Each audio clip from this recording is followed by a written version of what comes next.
జిల్లా ఎమిగ్నూరు మాచాని ప్రభుత్వ బాలికల ఉన్నత పాఠశాలలో ప్రవేశాలకు తాత్కాలికంగా బ్రేక్ పడింది. అడ్మిషన్ల కోసం వచ్చిన తల్లిదండ్రులకు పాఠశాల వద్ద నో అడ్మిషన్స్ బోర్డు కనిపించడంతో నిరాశతో వెనుదిరగాల్సి వచ్చింది. పాఠశాలలో ఇప్పటికే 3,394 మంది విద్యార్థినులు ఉండడంతో తరగతి గదులు పూర్తిగా నిండిపోయాయని, మౌలిక వసతులు సరిపోవడం లేదని ఇన్ఛార్జ్ ప్రధానోపాధ్యాయుడు తెలిపారు.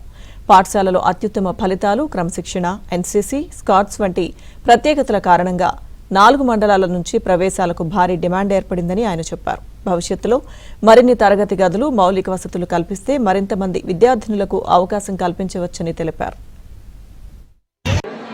ఈ విద్యార్థుల యొక్క అడ్మిషన్స్ వల్ల మా తరగతి గదులన్నీ క్రిక్కిడిసిపోయినాయి. కారణం ప్రతి పేరెంట్ కూడా, తల్లిదండ్రులు కూడా తమ పిల్లల్ని బాలికల పాఠశాలలో చేర్పించాలనేటువంటి విధానంతో ముందుకొచ్చి ఇక్కడే చేర్పిస్తున్నారు. వసతులు కొరత ఉన్నాయి.